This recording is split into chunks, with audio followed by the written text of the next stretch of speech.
Across the country, more and more hospitals and healthcare systems are requiring all employees to be vaccinated, but in Oregon and Washington, that is not necessarily the case. Now, this week, there was a COVID-19 outbreak at PeaceHealth Medical Center in Vancouver. 4 healthcare workers are among those infected. Only one of them was vaccinated. Joining us live to discuss this is a state epidemiologist in Washington, Dr. Scott Lindquist. Good morning to you. Good morning. Good morning. Thanks for being here. So tell us about the status of those infected from this latest outbreak that we heard about at the hospital. Yes, the best persons for following this are the local health jurisdictions. We're actually not following these people at the state level. Okay, so when we look at this situation, though, in general, I think it has raised the debate. A lot of people asking, why are there not rules in place for vaccinating healthcare workers in some scenarios? What are the state rules for Washington when it comes to vaccinating healthcare workers?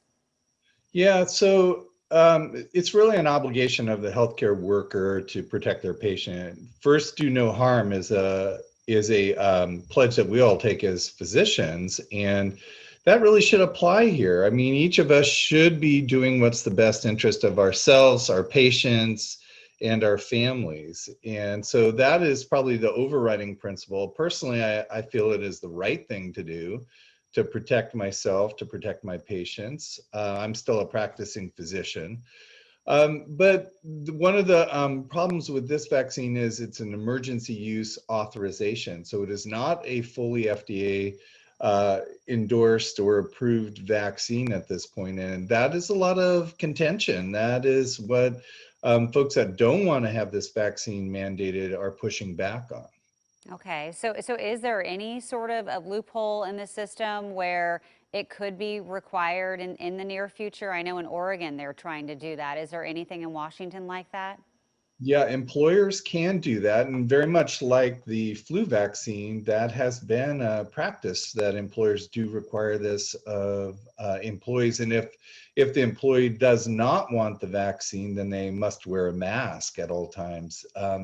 That's also been a very contentious issue here in Washington State, but I see us going down that same pathway where employers are going to make a decision about, hey, are we going to mandate this for employees? Yeah, you mentioned, because it is only being given right now under emergency use authorization, all of these vaccines, that has been a sticking point for a lot of people.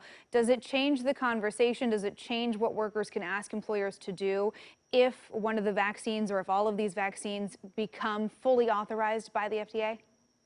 Yeah, I think that does change the field and certainly takes the argument away that it is an emergency use. And one of the ideas here is that the FDA is going to approve this to take care of this issue that we're talking about. Okay, at least one of those healthcare workers was vaccinated. What's the status of the breakthrough rate in Washington, the breakthrough cases that you're seeing? Is it still pretty low? Yeah, the breakthrough rates are still low, but a reminder that no vaccine is perfect. This is at best in the 90 percentile. So that means at any given time, if say the vaccine is 90% effective, 10% of the people could still get infected that have been vaccinated.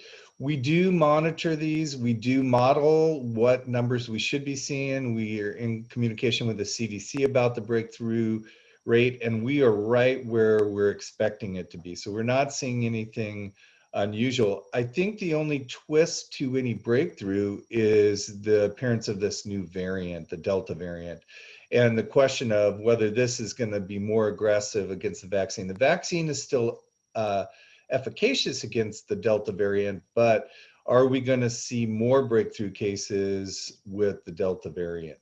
Well, I think we've seen in a couple situations, like this outbreak at PeaceHealth, where people were vaccinated and did not show symptoms who then tested positive.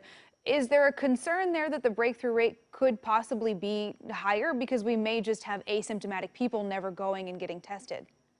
Yeah, I think that's right on. You hit the nail on the head here. When we go into places where we have symptomatic cases and we test the entire staff, we're finding asymptomatic vaccinated folks. It's not at high rates. These outbreaks aren't that common, but Up to 80% of all those that we find when we test the entire staff are symptomatic. So that means 20% may be asymptomatic or without symptoms that have been vaccinated that still have the appearance of this COVID-19.